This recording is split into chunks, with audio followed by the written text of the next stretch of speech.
Pembahasan penting kali ini adalah tips bagaimana cara menciptakan lahan yang subur, kebal terhadap segala perubahan musim dan perubahan cuaca.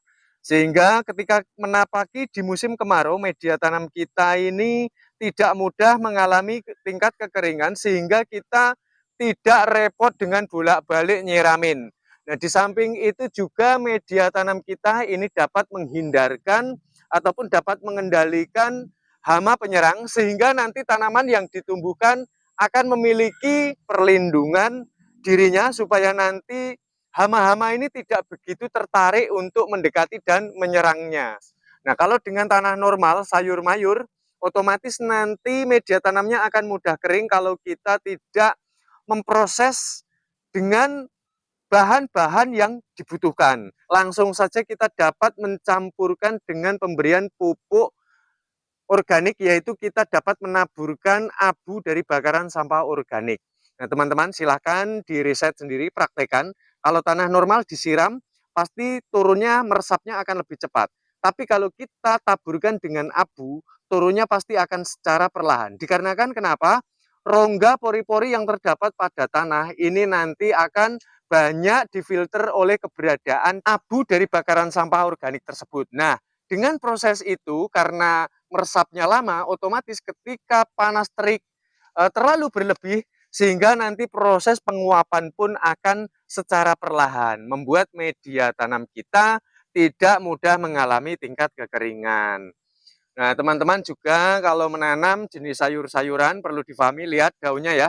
Untuk yang di wilayah bawah ini terhitung rentan ya, teman-teman ya. Nah, supaya media tanam kita ini dapat terkendali dengan serangan hama yang membabi buta, jadi kalian dapat menggunakan bahan-bahan yang ditumbuhkan oleh tanah di sekitar. Nah, kalau tanah tersebut ini kita dapati gulma-gulma, maka sebaiknya kita olah gulmanya ya. Kita dapat mengeringkannya, lalu kemudian kita dapat membakarnya. Namun ingat, harus kita kembalikan lagi ke tempat semula. Perlu difahami proses secara alamiahnya, gulma tumbuh ini atas keinginan bumi. Karena bumi ingin memberikan perlindungan dan ingin memperbarui struktur keadaan dirinya yang rusak dengan memunculkan gulma-gulma tertentu. Nah, gulma ini dapat kita manfaatkan sebagai pupuk kompos, juga pupuk organik, karena selain dapat menggemburkan tanah, gulma ini ternyata dapat melindungi seluruh tanaman dari serangan hama yang membabi buta.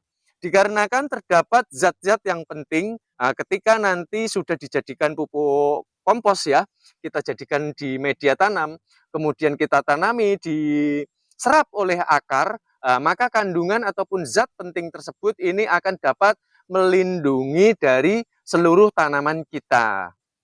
Jumlah populasi rumput ini bagaikan seperti tidak terbatas ya. Kalau para peneliti, mereka para pemegang ya, para pakar-pakarnya yang mengendalikan alat-alat teknologi, saya pikir hanya untuk meneliti gulma saja ini sepanjang hidupnya tidak akan mampu. Jadi kita jangan meremehkan nutrisi dan juga zat yang terkandung di dalam gulma-gulma tertentu, teman-teman. Karena gini, gulma ini seperti ketika sudah diteliti gulma yang ini nanti muncul jenis yang lain, seperti itu. Jadi nyaris seperti tidak ada habisnya. Nah, jika kita sadar bahwa rumput seperti ini tumbuh atas keinginan bumi, maka kita harus melakukan proses alamiahnya, yaitu dengan cara mengendalikan dengan cara sistem mencabut atau mungkin membajak, kemudian mengumpulkannya, mencangkul, dikumpulkan ya. Pokoknya jangan menggunakan cara-cara yang instan. Karena teman-teman harus tahu, tanaman bisa tumbuh ini karena ada aktivitas di dalam. Jadi dari mikroorganisme, sejenis binatang-binatang kecil yang berada di tanah, mereka sedang beraktivitas, dia makan di situ, beranak pinak di situ, buang kotoran di situ, bahkan mati pun juga di situ. Nah, nanti ketika produktivitas itu sudah aktif, maka dapat menciptakan unsur hara.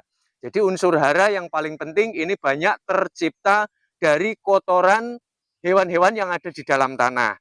Nah, maka dari itu kita harus cerdas, harus tahu secara persis apa manfaatnya kita memberikan kotoran ternak pada tanaman. Nah, ternyata adalah untuk membantu kinerja menciptakan unsur hara yang sejauh ini memang tercipta dari banyak kotoran mikroorganisme. Nah, karena mengingat jumlah mikroorganisme ini saja ini perkembangannya juga lama dengan alam yang sudah terkontaminasi oleh pupuk dan obat yang instan, maka dari itu solusi yang tepat untuk mengurangi ketergantungan dari pupuk maupun obatan yang instan itu kita dapat menggunakan kotoran-kotoran ternak.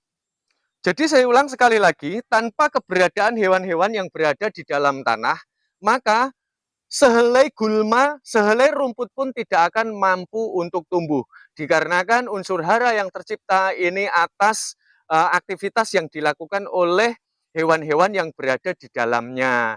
Nah, sekarang kita sudah mengetahui persis bagaimana proses tanaman ataupun rumput-rumput yang lain bisa tumbuh ini karena sifat alamiah memang sudah bawaannya seperti itu ya. Maka dari itu jika teman-teman ingin menciptakan media tanam yang subur, sebaiknya langkah yang perlu dilakukan adalah dengan cara memberikan bahan-bahan yang memang sangat masuk di akal, jangan ngawur ya. Jadi kinerjanya itu seperti apa dan nanti konsekuensi yang diperoleh ini akan seperti apa, kita harus tahu secara persis. Yang berikutnya adalah betapa pentingnya sebuah penyiraman. Jadi yang butuh cairan ini tidak hanya tumbuhan saja, tapi seluruh bakteri baik pengurai pengerat tanah ini juga membutuhkan cairan. Jadi kalau ada lahan ya teman-teman, lahan yang nganggur ya, tapi ada prospek nanti jenjang di depan ingin ditanami, maka sebaiknya lakukan penyiraman supaya binatang-binatang yang berada di dalamnya tidak mati. Dikarenakan atas aktivitas yang dilakukan oleh mereka ini dapat menciptakan unsur hara yang baik untuk kesuburan tanaman. Baiklah, saya rasa sampai di sini teman-teman ya. Ulasan saya kali ini bagaimana cara membuat media tanam yang lembabnya ini selalu terjaga ya dan tahan kebal terhadap segala perubahan musim maupun cuaca, plus sekaligus dapat terkendali dari seluruh hama-hama yang akan menyerang ini tidak akan mungkin asalkan kita melakukan semua dengan proses alami, tidak akan mungkin kita mengalami kerugian yang berlebih. Kalaupun diserang oleh hama, pasti nanti masih dalam batas kewajaran. Nah, artinya dapat mengantarkan kita ke dalam panen yang lebih baik dengan hasil yang lebih berkualitas dan menyehatkan. Baiklah, saya rasa sampai di sini ulasan saya. Kita jumpa pada tips dan tutorial bermanfaat selanjutnya seputaran bercocok tanam. Salam cinta tanaman organik, cintai semesta raya dengan cara melestarikan dan menjaganya.